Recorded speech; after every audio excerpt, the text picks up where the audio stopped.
యేసుక్రీస్తు వారు పరలోకం గురించి చెప్తారు. పరలోకం ఎంత శ్రేష్టమైనదో, ఎంత గొప్పదో, ఎంత ఉన్నతమైనదో యేసుక్రీస్తు వారు పరలోకం గురించి చెప్తారు. ప్రియమైన నిలబడాల చాలా జాగ్రత్త, అందరూ కూడా ప్రతి ఒక్కరు కూడా చాలా జాగ్రత్తగా గమనించారు. పరలోకమును గురించి యేసుక్రీస్తు వారు చెప్తారు. ఎందుకంటే అదే ఉన్నతమైనది, అదే శ్రేష్టమైనది, అదే గొప్పది. ప్రియమైన నిలబడారా, ఈ లోకములన్నిటికంటే పరలోకం ఎంతో ఉన్నతమైనది. ఆ పరలోకంలో చేరే వారి గురించి చెప్తారు. ఏమని చెప్తారు? అనేక ప్రాంతాల్లో చెప్తారు యేసుక్రీస్తు వారు.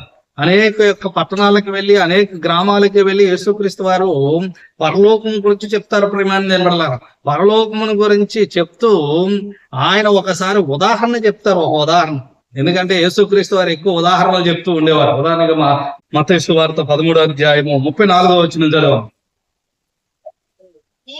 నేను నా నోరు తెరిచి ఉపమానము రీతిగా బోధించదను, లోకం పుట్టినది మొదలుకొని మరుగు చేయబడిన సంగతులు తెలియజెప్పేదను అని ప్రవక్త చెప్పిన మాట నెరవేరినట్లు యేసు ఈ సంగతులన్నిటినీ జన సమూహములకు ఉపమానము రీతిగా బోధించను. ఉపమానము లేక వారికి ఏమీ కూడా బోధించలేదంటే, యేసుక్రీస్తు వారు బోధించినప్పుడు ఏం చేసేవారంటే ఉపమానము చెప్పేవారు. ఏదో ఒక ఉపమానం, కథలు కాదు. చాలా జాగ్రత్తగా ఏం చెప్పేవాళ్ళు? ఉపమానం. అంటే కథలు కాదు, కల్పనా కథలు ఎప్పుడు కూడా యేసుక్రీస్తు వారు చెప్పలేరు. ఒరిజినల్ మాటలే మాట్లాడేవాళ్ళు. డూప్లికేట్ మాటలు ఆయన దగ్గర లేవు. నిలబడలారు, చాలా శ్రేష్టమైన మాటలే మాట్లాడేవారు. అయితే జనాలకు అర్థం కావాలని, జన సమూహంకి అర్థం కావాలని ఆయన ఉపమాన రీతిగా మాట్లాడేవారు. ఒక్కొక్క సందర్భంలో కొన్ని కొన్ని ఉపమానాలు చెప్పేవారు. పరలోకంలో ఎవరు అర్హులో కూడా చెప్పారు. ప్రియమైన నిలబడలారు, పరలోకం ఎంత శ్రేష్టమైనదో చెప్పారు. అదే రీతిగా పరలోకం ఎవరు వెళ్తారో అని కూడా చెప్పారు. చెబుతూ ఏమంటున్నారు? ఒక ఉదాహరణ చెప్తారు ఆయన. అనేకమైన ఉదాహరణలో ఈరోజు ఒక ఉదాహరణ చూద్దాం. ప్రియమైన నిలబడలారు ఏమంటున్నారో చూడండి. 47వ వచనం చదవను. మరియు పరలోక రాజ్యము సముద్రములో వేయబడి నానా విధములైన చేపల పట్టిన వలను పోలినదట. యేసుక్రీస్తు వారు ఆయన సువార్త ప్రకటిస్తూ ఆయన వెనకాల అనేక మంది వెళ్తున్నారు. ప్రియమైన నిలబడలారు, వందలాది మంది వెళ్తున్నారు, వేలాది మంది వెళ్తున్నారు. ఆయన ఏ ఊరు వెళ్ళినా వెనకాల వెళ్తూనే ఉన్నారు. అయితే వాళ్ళందరికీ కూడా ఏం చెప్పారో తెలుసా? ఏం చెప్తున్నారంటే, చదువమ్మ. పరలోక రాజ్యము ఆ సముద్రంలో వేయబడి నానా విధములైన చేపలను పట్టిన వలను పోలి ఉన్నదట. పరలోకం ఏం పోలి ఉందంటే వలతో పోల్చారు. ఏం పోల్చారు? వలతో పోల్చారట. ఏమంటున్నారంటే యేసుక్రీస్తు వారు, పరలోకం అంటే ఇదిగో సముద్రంలో వేయబడిన వలతో పోల్చారు. ఆ వల వేసిన తర్వాత నానా విధములైన చేపల పట్టిన వలతో పోల్చారు. ప్రియమైన నిలబడలారు, చాలా జాగ్రత్తగా గమనించారు. ఎవరు కూడా మాట్లాడారు. యేసుక్రీస్తు వారు ఉదాహరణ చెప్తున్నారు. పరలోకం అంటే ఏంటనుకున్నారు? పరలోకం అంటే మీకు అర్థం కావాలి అంటే, ఇదిగో ఒక మనుష్యుడు వెళ్ళి సముద్రములో వలవేయగా నానా రకాలైన చేపలు, ఏ చేపలు పడ్డాయట? నానా రకాల చేపలు. ఏ చేపలు పడ్డాయంటే కొన్ని చేపలు, లేదంటే వాటి పేర్లు చెప్పలేదు, కానీ నానా రకాల చేపలు పడ్డాయట. ప్రియమైన నిలబడలా అంటే పరలోకం వల లాంటిది అని చెప్తున్నాడు. అప్పుడు పడిన తర్వాత ఏం చేశారు వాళ్ళు? అది పడి నానా విధాల చేపలు పడి అది నిండినప్పుడు దానిని తరికి లాగి అప్పుడు కూర్చుండి మంచి వాటిని గంపలో చేర్చి చెడ్డ వాటిని బయట పారవేశానట. ఒక వ్యక్తి పరలోకం అంటే ఏంటో యేసుక్రీస్తు వారు చెప్తారు. పరలోకం అంటే ఇదిగో ఒక వ్యక్తి వెళ్ళి సముద్రములో వల వేస్తే నానా రకాలైన చేపలు అంటే నానా రకాలైన చేప. అప్పుడు ఆ వ్యక్తి దాన్ని దరికి లాగి ఏం చేశాడమ్మా, మంచి వాటిని గంపలో వేసుకొని చెడ్డ వాటిని బయట పారేశాడు. మంచి వాటిని గంపలో వేసుకున్నట్టు చెడ్డ వాటిని బయట పడేసి. చాలా జాగ్రత్తగా గమనించు. ఈ లోకము అంతే చేస్తుందా? ఎవరైనా చేపలు పట్టినప్పుడు ఏం చేస్తారు అంటే అన్ని చేపలు పడతాయి వలకి. ఈ చేపే పడాలని రూల్ ఏమి లేదు. అన్ని చేపలు పడతాయి. దోవచ్చులు పడతాయి, కొర్రమేన్లు పడతాయి, ఇంకా అనేకమైన విచిత్రమైన చేపలు పడతాయి. అందులో పాములు కూడా పడతాయి. చాలా జాగ్రత్తగా గమనించు. అందులో కప్పలు కూడా పడతాయి. అందులో ఎండ్రకచ్చలు అనగా పీతలు కూడా పడతాయి. అందులో తాంబేలు కూడా పడతాయి. చాలా జాగ్రత్తగా గమనించారు. ఏం పడతాయి? తాంబేలు కూడా పడతాయి. అందులో ముసలు కూడా పడతాయి. చాలా జాగ్రత్తగా గమనించారు. యేసుక్రీస్తు వారు పరలోక రాజ్యం దేనితో పోల్చారంటే వలతో పోల్చారు. ఒక వ్యక్తి సముద్రంలో వల వేయగా విస్తారమైన నానా విధములైన చేపలు పడ్డాయి. ఆ చేపలు ఏం చేశాడంటే మంచి వాటిని గంపలో వేసుకున్నాడు, చెడ్డ వేటనని బయట పారేశాడు. చాలా జాగ్రత్తగా ఉంది. ఏం చేశాడంటే మంచి వాటి అన్ని గంపలో వేసుకున్నాడు, చెడ్డ వాటి అన్ని పడేసాడు. నేను పెడదా అయితే వలగానే పరలోక రాజ్యం. ఈ పరలోక రాజ్యం ఎవరు వెళ్తారట? మంచివారా చెడ్డవారా? ఎవరు వెళ్తారమ్మా? మంచివారే వెళ్తారు. ఎందుకంటే పరలోకం ఉన్నతమైనది, అది పరిశుద్ధులకి అర్హమైనది, అది నీతివంతులకి అర్హమైనది, అది మంచివారికి శాశ్వతమైనది. చాలా జాగ్రత్తగా గమనించండి. చెడ్డవారికి అక్కడ స్థానం లేదు. సంఘంలో అందరికీ స్థానం ఉంది. చాలా జాగ్రత్తగా గమనించాలి. వల వేసినప్పుడు సంఘంలో అందరూ పడ్డారు. ఇప్పుడు నేను పడ్డాను ఆయన వలలో, మీరు కూడా పడ్డారు, మీరందరూ కూడా పడ్డారు. నేను పడ్డాను, మీరు కూడా పడ్డారు. వల వేశారు యేసుక్రీస్తు. వలలో చాలా మంచి చేపలు పడ్డాయి, అలాగే కొన్ని చెడ్డవి కూడా పడ్డాయి. చాలా జాగ్రత్తగా గమనించండి. కొన్ని పాములు పడ్డాయి, కప్పలు పడ్డాయి, పీతలు పడ్డాయి, తాంబేలు పడ్డాయి. చాలా జాగ్రత్తగా గమనించాలి ప్రతి ఒక్కరు కూడా. అంటే ఈ లోకంలో సంఘంలో చెడ్డవారు ఉంటారు, మంచివారు కూడా ఉంటారు. ఎటువంటి బుద్ధి కలిగి ఉంటారో తెలుసా? చాలా జాగ్రత్తగా గమనించాలి. ఎటువంటి బుద్ధి కలిగి ఉంటారంటే కొంతమంది మంచి చేపల వలె ఉంటారు. ఎలా ఉంటారు? కొంతమంది మంచి చేపల వలె ఉంటారు. మరికొంతమంది కప్పల వలె ఉంటారు. కప్ప విలువైనదా? విలువలేనిదా? విలువలేనిది.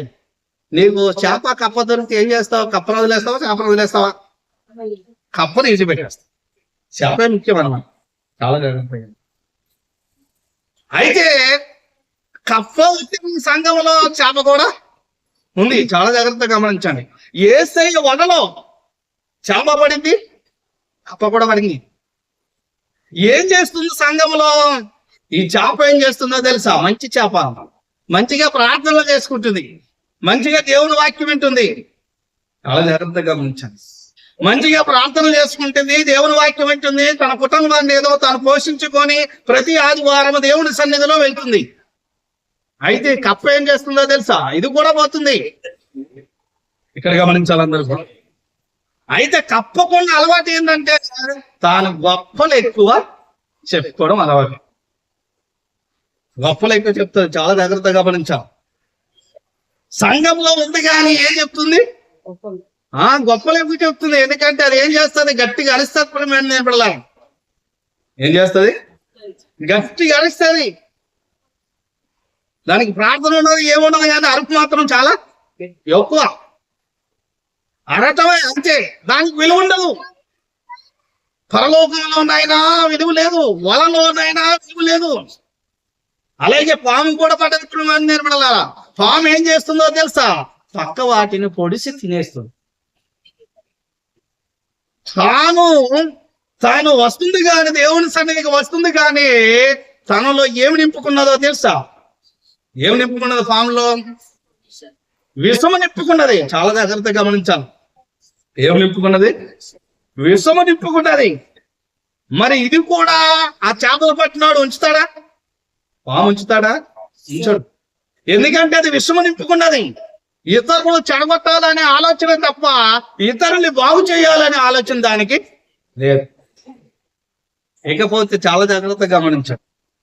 ఎండ్రకచ్చబడింది అంటే పీత పడ్డారు. పీత పడింది. చాలా జాగ్రత్తగా గమనించాడు. పీతను ఇప్పుడు గంపలేయాలా, బయట పడేయాలా? అయితే దీనికున్న అలవాటు ఏంటో తెలుసా? ఇది కూడా సంఘంలోనే ఉంది. దీనికి ఉన్న అలవాటు ఏంటంటే అన్ని సీదా నడిస్తే ఇది అర్థంగా నడుస్తుంది. ఇది ఎట్లా నడుస్తుంది? అన్ని ఇట్లాగా నడిస్తే అన్ని చేపలైనా ఏదైనా మనుషులైనా పక్షులైనా ఇలా పోతే ఇది ఇట్లా పోతుంది. ఇక్కడైనా నడుస్తుంది, లేదంటే ఇక్కడైనా నడుస్తుంది. అన్ని ఎట్లా పోతుంటే ఇది అర్థంగా నడుస్తుంది అనమాట. అంతే. ఏదైనా చెప్పామనుకోండి, చాలా జాగ్రత్తగా గమనించండి. పాస్టర్ గారైనా పెద్ద మనిషి అయినా ఎవరైనా ఏదైనా చెప్తే అది ఏం చేస్తుందో తెలుసా? నాకు అవసరం లేదంట. చాలా జాగ్రత్తగా గమనించండి. అది ఎవరు చెప్తుంది? ప్రేమ నిలబడతారా?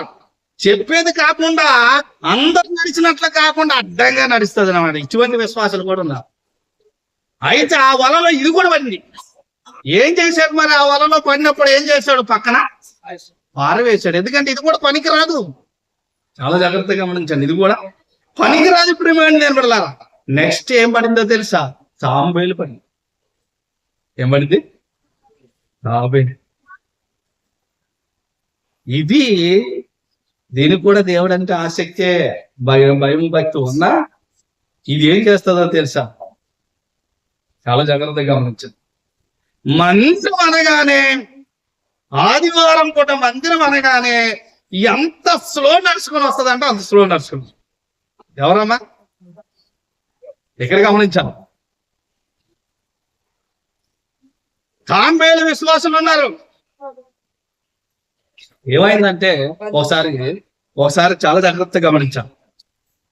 ఒక ఫోటో చూసాను ప్రేమ, మన గ్రూప్ లో కూడా పెట్టుంటారు ఆ ఫోటో. ఆ ఫోటోలో ఏముందంటే, చర్చికి పోయినప్పుడు తాంబేలు వెళ్ళిపోతారట. చర్చి ఇడిచామనుకోండి, గుర్రం వల్ల మారిపోతారట. నిజం. చాలా జాగ్రత్తగా గమనించి ఆ ఫోటో పెట్టాడు. విశ్వాసులు చర్చికి పోయినప్పుడు అని పెట్టి కింద ఒక తాంబేలు ఫోటో పెట్టాడు అన్నమాట. అలాగే చర్చి వదిలిన తర్వాత అనగా ఇడిచిపెట్టిన తర్వాత ఏ రీతిగా ఉంటారని కింద గుర్రం పెట్టాడు అన్నమాట. చాలా జాగ్రత్తగా. ఇటువంటి విశ్వాసం చాలా మంది ఉంది. వచ్చినప్పుడు సులువుగా వస్తాడు, పోయినప్పుడు స్పీడ్గా పోతాడు. చాలా జాగ్రత్తగా ఉంది. అయితే ఇది కూడా మనకి రాలేదు. గంపలో వేయడానికి ఇది కూడా పనికి రాలేదు. ఇక ఏం పడ్డదో తెలుసా? ముసలి ప్రేమాన్ని నిలబడలా. ముసలి పడ్డది. ఇది కూడా పనికి రాలేదు. అది ఏం చేస్తుందంటే ఉన్న వాళ్ళందరినీ కూడా తినేస్తుంది. చర్చికి వెళ్తే ఏమొస్తుంది అన్నట్టు చెప్తుంది. అది చర్చికి పోకూడదని చెప్తుంది. అది పోదు, మిగతా వాళ్ళు కూడా పోనీ ప్రేమాన్ని నిలబడలా. తాను చెడిపోయింది కాక ఇతరులను కూడా చెడగొడుతుంది అది. అందుకోసమే యేసుక్రీస్తు వారు అంటున్నారు. ఏమంటున్నారంటే, పరలోక రాజ్యం అంటే సముద్రములో ఒక వ్యక్తి వల వేసినట్టుగా, అనగా నానా విధములైన చేపలు పడ్డాయి. చేపలు పడిన తర్వాత అయితే అతను ఏం చేశాడంటే, మంచి వాటిని గంపలో వేసుకున్నాడు, చెడ్డ వాటిని విడిచిపెట్టేశాడు. మంచి వాటిని గంపలో వేసుకున్నాడు. చాలా జాగ్రత్తగా గమనించండి. చెడ్డ వాటిని విడిచిపెట్టేశాడు. ఎందుకు యేసుక్రీస్తు వారి ఉదాహరణ చెప్తున్నారు అని ఆలోచన చేస్తే, ఏం చెప్తున్నారో చూడండి, కిందన ఏం చెప్తున్నారో చదువు. అలాగే నా రాకడైన యేసుక్రీస్తు వారు రాకడైన యుగ సమాప్తమందు ఇలాగే జరుగుతుందట. ఎప్పుడు? ఆయన రాకడలో. ఇక్కడ గమనించాలమ్మా, ఇక్కడ గమనించాలి. ఎప్పుడు జరుగుతుంది ఇలా? యుగ సమాప్తి అంటే యేసుక్రీస్తు వారు రాకడలో ఏం జరుగుతుందో తెలుసా? ఎందుకంటే చర్చిలో అందరూ కూడా వస్తారు. మంచోళ్ళు వస్తారు, చెడ్డోళ్ళు వస్తారు. మంచోళ్ళు వస్తారు, చెడ్డోళ్ళు వస్తారు. చాలా జాగ్రత్తగా గమనించాలి. యేసయ్యని మంచోళ్ళు నమ్ముతారు, చెడ్డోళ్ళు నమ్ముతారు. అయితే యేసుక్రీస్తు వారు యేసయ్యని మంచి చెడ్డ వాళ్ళు నమ్మిన తర్వాత మంచి వాళ్ళగా మార్చబడాలని నమ్ముతారు. ప్రియమైన నేను బిడ్డలారా, కానీ కొంతమంది ఏమైపోతున్నారంటే మంచి వాళ్ళగా బాప్తీసం తీసుకున్న చెడ్డ వాళ్ళగా మారిపోతున్నారు. ప్రియమైన నేను బిడ్డలారా, కారణం ఏంటంటే వాళ్ళ మాటలు, వీళ్ళ మాటలు, వాళ్ళ మాటలు ఇది నమ్మి, అవి చెప్పిన మాటలు నమ్మి ఏం చేస్తున్నారంటే వాళ్ళ విశ్వాసాన్ని వాళ్ళు దిగజార్చుకుంటున్నారు. ప్రియమైన అయితే యేసుక్రీస్తు వారి ఉదాహరణ ఎందుకు చెప్పారు అంటే ఆయన రాకడ గురించి చెప్పారు అన్నమాట. ఏమని చెప్పారు? ఇదిగో నేను వచ్చినప్పుడు నా రాకడలో ఇలాగే జరుగుతుంది. ఇప్పుడు నేను వల చెప్పినట్టుగా, నానా విధములైన చేపలు చెప్పినట్టుగా పరలోక రాజ్యం గురించి ఇదే రకంగా జరుగుతుంది. ఏం జరుగుతుంది? చాలా జాగ్రత్తగా గమనించండి. ఏం జరుగుతుందంటే చదవండి.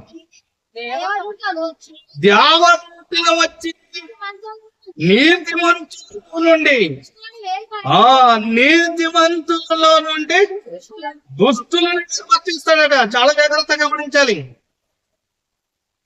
వల వేస్తే మంచివి పట్టాయి, చెట్టవి కూడా పట్టాయి.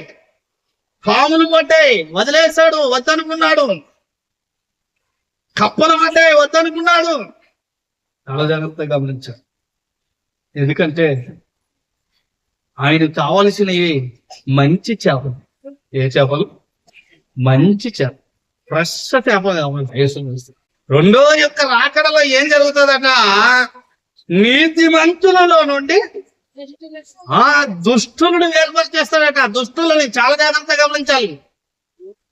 ఎందుకంటే చేపలు పట్టిన వాడు వల వేసిన తర్వాత చేపలు పడితే అందులో పాములను తీసేశాడు, కప్పలను తీసేశాడు. శ్రేష్టమైన మంచి చేపలు ఏదైతే అయితే అతను గంపలో వేసుకున్నాడో పరలోకం కూడా అంతేనట.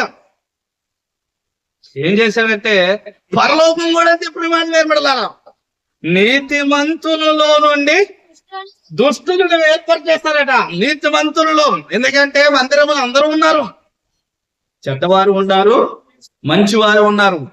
ఎందుకంటే మందిరంలో మంచివారిగా నటించే వాళ్ళు చాలా మంది ఉన్నారు.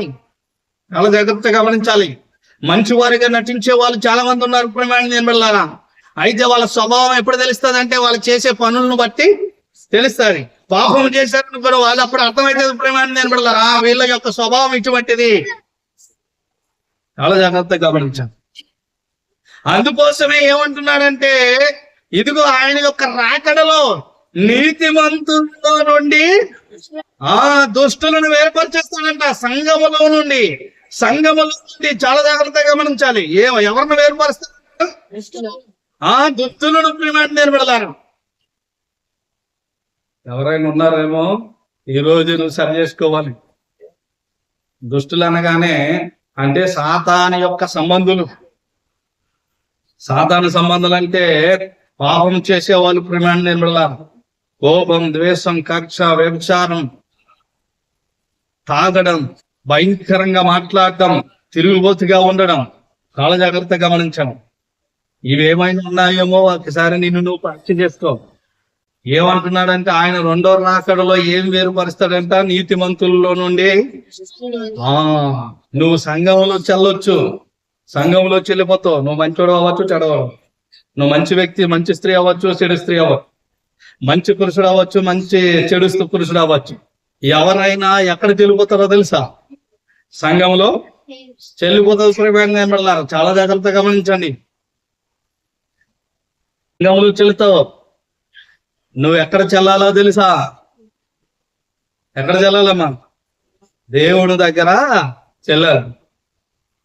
వలలో అన్ని చేపలు పడ్డాయి, కప్పలు పడ్డాయి. చాలా జాగ్రత్తగా గమనించండి. వలలో పాములు కూడా పడ్డాయి. అంత మాత్రాన ఆయన గంపలో వేసుకున్నాడా? ఏం వేసుకున్నాడు గంపలో? మంచి వాటిని. యేసుక్రీస్తు వారు ఉదాహరణ చెప్పారనమాట. పరలోకం ఇటువంటిదే అంటున్నా. పరలోకం వెళ్ళవలసిన వారు ఎటువంటి వాళ్ళో తెలుసా? నీతిమంతులు. పరలోకానికి అర్హులు ఎవరో తెలుసా? పరిశుద్ధులు. ఎందుకంటే యేసుక్రీస్తు వారు పరిశుద్ధులు. అందుకని మనము కూడా పరిశుద్ధులుగా ఉండాలి. చాలా జాగ్రత్తగా గమనించండి. అందుకోసమే చెప్తున్నాడు, నీతిమంతుల నుండి అనగా సంఘములో ఉన్న నీతిమంతులలో నుండి ఆయన దుష్టులను ఏర్పాటు చేస్తాడట. వల వేసినప్పుడు అన్ని పట్టాయి. చాలా జాగ్రత్తగా గమనించాలి. అన్ని పట్టాయి. అవి ఏమనుకున్నాయో తెలుసా? ఇంకో మేము కూడా పట్టాం అనుకున్నాయి. పానలాగా అనుకున్నది, కప్పలాగా అనుకున్నది, పీతలాగా అనుకున్నది, తాంబేల కూడా అలాగే అనుకున్నది, ముసలు కూడా అదే రకంగా అనుకున్నది. అన్ని చేపలతో నేను కూడా ఉన్నానులే అనుకున్నది. కానీ దరికి చేర్చిన తర్వాత ఏం చేశాడో తెలుసా? అవన్నీ విడిచిపెట్టి మంచి చేపలు వేసుకున్నాడు. మనుషులు కూడా అంతే. పరలోక రాజ్యము కూడా అంతే. నీతిమంతులలో నుండి దుష్టులను ఏర్పాటు చేస్తాడట. ఎందుకంటే పరలోకము దుష్టుడు రావడానికి లేదు. ప్రమాణ అర్హత లేదు. పాపం చేసిన వారికి అర్హత లేదు. వ్యభిచారం చేసిన వాళ్ళకి అర్హత లేదు. తాగుబోతులకు అర్హత లేదు. చాలా జాగ్రత్తగా గమనించాం. తిరుగుబోతులకు అర్హత లేదు. తిండిబోతులకు అర్హత లేదు. ఎదుటి వారిని దూషించే వారికి అర్హత లేదు. చాలా జాగ్రత్తగా గమనించాం. కోపం గల వారికి అర్హత లేదు. ద్వేషం పెంచుకున్న వారికి అర్హత లేదు. కక్ష పెంచుకున్న వారికి అర్హత లేదు. పాము వలె విషం పెంచుకున్న వారికి అర్హత లేదు. ఏ అర్హత లేదో తెలుసా? పరలోకము. చాలా జాగ్రత్తగా నీకు పరలోకం అర్హత ఉండాలి అంటే నీవు నీతిమంతుడిగా ఉండాలి. ఆయన వలలో నీవు మంచి చేపగా ఉండాలి. లోకములు అలాగే చేస్తా. ఎవరు వల వేసినా అతనికి ఏ మంచివే వేరుకుంటాడే తప్ప చెడి మాత్రం వేరు. పరలోకం కూడా అంతే. ఇదిగో యేసుక్రీస్తు వారు రెండో రాకడలో వచ్చినప్పుడు సంఘము ఎత్తబడినప్పుడు ఏం చేస్తాడో తెలుసా? సంఘములో మంచి వాటినే ఆయన వేరుకుంటాడు. ప్రియమైన మనందరం ఆయన వలలో పడినా ఎవరిని తీసుకుంటాడో తెలుసా? దుష్టులునా నీతిమంతులునా? నీతిమంతులను తీసుకుంటాడు. అందుకోసమే నీ మరణమంత వరకు ఎలా నువ్వు బ్రతకాలో తెలుసా? నీతిమంతులుగా బ్రతకాలి. ప్రేమాన్ని నీతిమంతులుగానే బ్రతకాలి. అందుకోసమే ఒక దగ్గర ఒక మాట చెప్పాడు. అదే మత్తయి సువార్త 3వ అధ్యాయము 12వ వచనం. ఇక్కడ కూడా ఏం చెప్తున్నాడో చూడండి. ఆయన చేత ఎవరి చేతిలో ఉంది? ఆయన చేతిలోనే ఉందట. ఆయన చేత ఆయన చేతిలో ఉంది. ఆయన తన కళ్ళమును బగుగా శుభ్రము చేసి గోధుమలను కొట్లో పోసాడట. ఆయన కళ్ళమును శుభ్రము చేసి గోధుమలు ఎక్కడ పోసాడు? కొట్లో పోసాడట. అంటే భద్రం చేశాడు, గోదాములో పెట్టాడు. ప్రియమైన నిలబడలారా, అయితే ఆరని అగ్నితో పొట్టును మాత్రం ఏం చేశాడో తెలుసా? కాల్చేసాడట. పొట్టు పనికిరాదు కదా. చాలా జాగ్రత్తగా గమనించు. ఇప్పుడు వడ్లు నువ్వు గాలికి వచ్చినప్పుడు చాలా జాగ్రత్తగా గమనించు. పొట్టు ఒక దగ్గర పడుతుంది, వడ్లు ఒక దగ్గర పడుతుంది. నువ్వేం చేస్తావంటే వడ్లు తీసుకొస్తావు, అంతేగాని పొట్టు మాత్రం ఇంటికి వచ్చి దాచుకో. ఇంటికి మనం దాచుకున్నది వడ్లే ప్రియమైన. ఎందుకంటే అవే శ్రేష్టమైన. పొట్టు కూడా మనం దాచుకుంటామా? ఇంటికి తెచ్చి దాచుకోం. నీకేమనిపిస్తుంది? పనికిరాని అనిపిస్తుంది. ఇది ఎందుకు పనికిరాదులే అనిపిస్తుంది. లేదంటే ఎవరికైనా ఇచ్చేయాలనిపిస్తుంది, లేదంటే అమ్మేయాలనిపిస్తుంది, లేదంటే కాల్చేయాలనిపిస్తుంది. చాలా జాగ్రత్తగా గమనించు. ఆయన చేత ఆయన చేతిలో ఉందట. ఆయన తన కళ్ళమును బహుగా బాగు చేసి, చాలా జాగ్రత్తగా గమనించాలి. ఏం చేస్తున్నాడంటే తన గోధుమలన్నీ ఎక్కడ పోస్తున్నాడో తెలుసా? కొట్లలో పోస్తున్నాడు, దాస్తున్నాడు. ఎందుకంటే అవి శ్రేష్టమైనవి, మంచి శ్రేష్టమైనవి, అవి పనికొచ్చేవి, అవి పాడు చేయకూడదు. అందుకని అక్కడ దాచాడు. మరి పొట్టేం చేసావయ్యా అంటే తీసుకెళ్ళి కాల్చేశాడు. ఇది ధర్మమే ప్రియమైన నిలబడలారా, చాలా జాగ్రత్తగా గమనించు. మరి నువ్వు పొట్టుగా ఉన్నావో లేదంటే శ్రేష్టమైన గోధుమ గింజగా ఉన్నావో లేదంటే ఒడ్లు లెక్క ఉన్నావో, నువ్వు మంచి చేపగా ఉన్నావో లేదంటే చెడిపోయిన చేపగా ఉన్నావో, నీవు నీతిమంతుడిగా ఉన్నావో దుష్టుడిగా ఉన్నావో, ఇప్పుడు ఎవరు చూసుకోవాలో తెలుసా? నీకు నీవే. ఎందుకంటే నీ పాపం నీకు తెలుసు, దేవుడికి తెలుసు. నీ పాపం నీకు తెలుసు, దేవుడికి తెలుసు. ప్రియమైన అందుకోసము నీవు ఏ రకంగా ఉన్నావో, నీతిమంతుడిగా ఉన్నావా దుష్టుడిగా ఉన్నావా? నీతిమంతురాలుగా ఉన్నావా దుష్టురాలుగా ఉన్నావా? దుష్టురాలుగా అంటే దాని అర్థం ఏంటంటే సాతాను మాట ఎన్నుకుంటూ, సాతాను యొక్క పనులు చేసుకుంటూ, సాతాను చేసిన పాపములు మనం చేస్తే అది దుష్టుడు. ప్రియమైన దుష్టుడు దుష్టురాలు. చాలా జాగ్రత్తగా నీవు ఎలా ఉండాలో తెలుసా? మంచి గోధుమల వలె ఉండాలి. నీవెలా ఉండాలో తెలుసా? మంచి చేపల వలె ఉండాలి. నీవెలా ఉండాలో తెలుసా? నీతిమంతుల వలె ఉండాలి. చాలా జాగ్రత్తగా మంచి. అతను వల వేస్తే విస్తారమైన నానా విధములైన చేపలు పడినప్పుడు చెడివన్నీ పడవేశాడు, మంచివని గంపలో వేసి. అతను వ్యవసాయం చేసి పంటంతా తీసుకొచ్చి కళ్ళంలో వేసి ఏం చేశాడంటే మంచివన్నీ తన పొట్లలో వేసుకున్నాడు, చెడ్డవన్నీ పొట్టుని ఏం చేశాడంటే కాల్చేశాడు. ఆయన సంఘంలో నీతిమంతులందరిని పరలోకం తీసుకువెళ్ళాడు, అలాగే దుష్టులని నరకంలో వేసేసి. ఏమని రాయబడుతుందమ్మా అక్కడ? వీరిని అగ్నిగుండములో పారవేయము, పడవేయము. అక్కడ ఏడ్పును పండ్లు కొరకు ఉంటాయి. అక్కడ ఏముంటాయో తెలుసా? ఏడ్పును.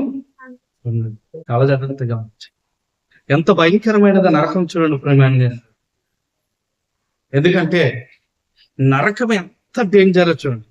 అక్కడ పండ్లు కొరుకుటయు ఏడు తప్ప సంతోషము లేదు, సమాధానము లేదు, ప్రేమ లేదు, ఆనందము లేదు. చాలా జాగ్రత్తగా గమనించు. ఏమున్నదంట అక్కడ? ఏడుపుందట. పండ్లు కొరుకు భరించలేక ఏం చేస్తున్నావు? పండ్లు కొరుకు. చాలా జాగ్రత్తగా. అందుకోసమే నువ్వు భూమి మీద ఎలా బ్రతకాలో తెలుసా? మంచి గోధుమల వలె బ్రతకాలి. భూమి మీద ఎలా బ్రతకాలో తెలుసా? మంచి చేపల వలె. చాలా జాగ్రత్తగా. సంఘంలో ఎలా బ్రతకాలో తెలుసా? నీతిమంతుల వలె బ్రతకాలి. అప్పుడే నీవు పరలోకానికి అర్హుడు. దేవుడి మాటలు దీవించును గాక.